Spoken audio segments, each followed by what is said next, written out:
Hey, what if I told you that this beautiful soft savory flour that smells like a sweet dream actually started out like this? Today I'm going to show you how to take a simple sausage and transform it into a show-stopping sourdough pandan bread that is almost too beautiful to eat.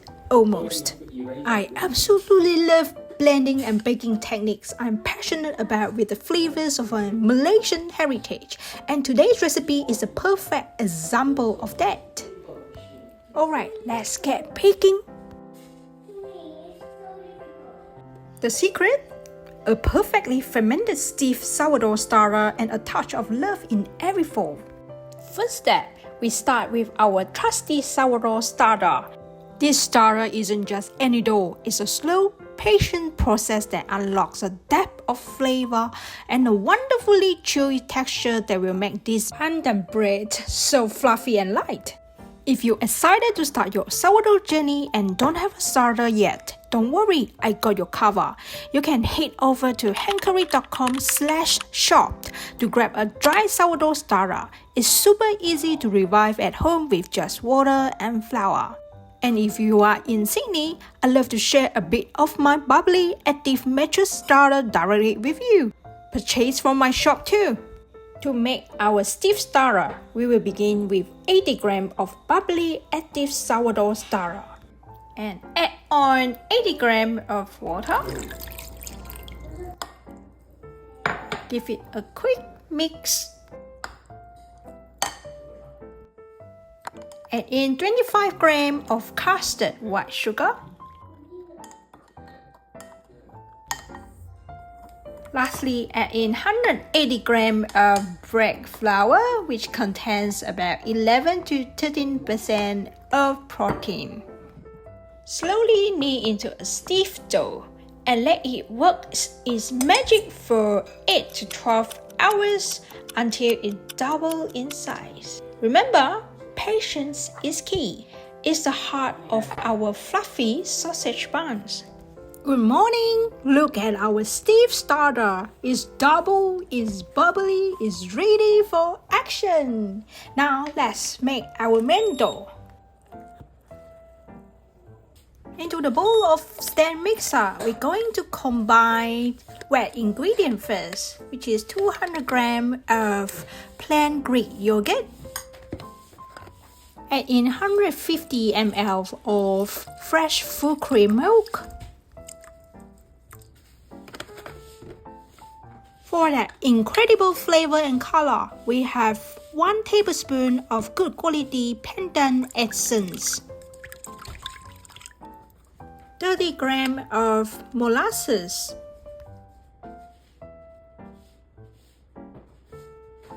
and finally, we add in all of the beautiful stiff starter we made last night.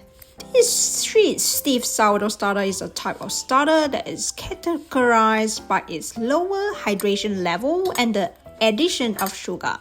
These unique combinations result in a starter that is denser, less sour, and strong gluten network. Now pour in all our 400 grams bread flour and a little bit pinch of salt.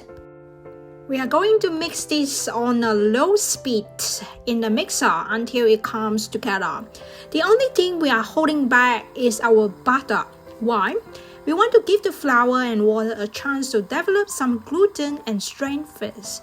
If we add the fat too early, it can coat the flour and hinder the process. The more developed the gluten network, the better the bread will rise and the more tender the crumb will be.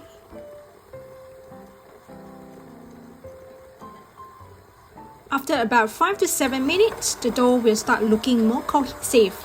Now it's ready for the butter, around 40 grams butter that we are using today.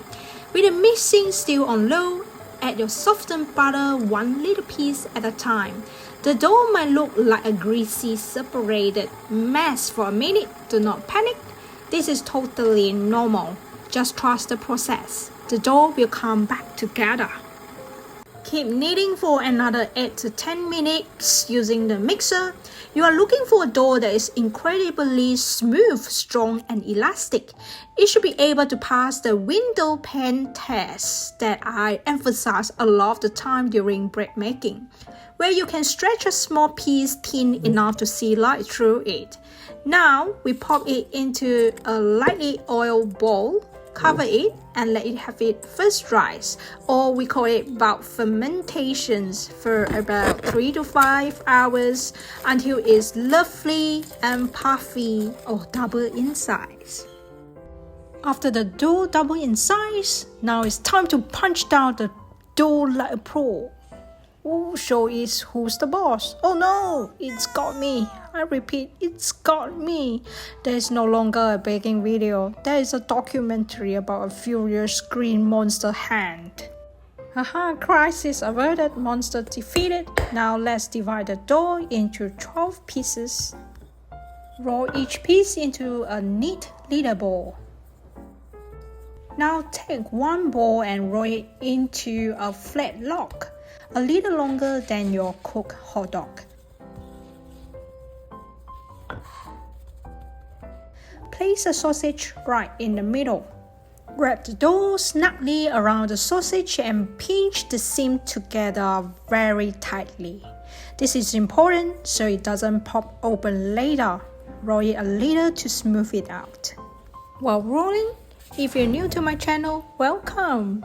Consider subscribe to my channel and click on the notification bell so that you won't miss out any upcoming recipe. Now for the petals, place a long seam side down using a sharp knife or kitchen bench. Make 9 even spaced cuts along the top, also depending on the length of your sausage. The key here is to cut about 2/3 of the way through. Don't cut all the way to the bottom, or your flour will fall apart. Now for the magic moment, gently curl the log into a circle and bring the two ends together.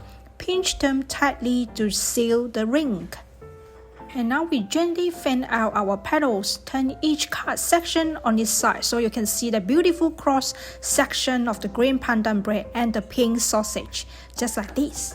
Isn't that gorgeous? It instantly looks like a flower, or my son said it looks like more like a whale to him rather than a flower.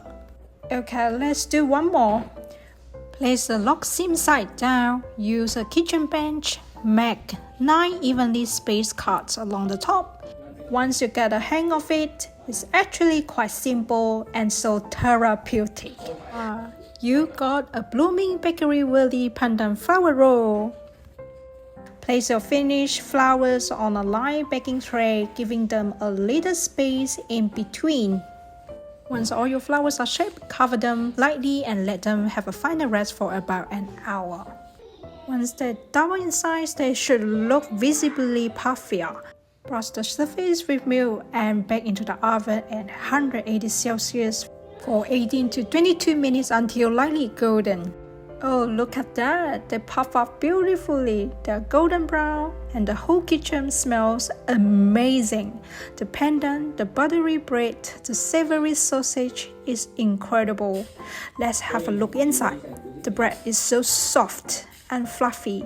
The green color is so vibrant next to the sausage. This is what I'm talking about. So there you have it, a savory sausage roll completely transformed into a stunning, delicious sourdough pandan flour bread. It's a perfect, impressive bite for a party, a picnic, or just because you feel like making something beautiful. Here's recap sausage pandan flour roll, or you can go to hankery.com for a print out recipe. I also include the links in the show note below. Check it out. Don't forget to check out my next video, which is Giraffe Bread. This unique sourdough loaf is packed with flavor and features a stunning giraffe pattern design. Don't miss it out. Please give it a thumbs up to this video and subscribe for my channel and click on the notification bell so that you won't miss out any upcoming recipe.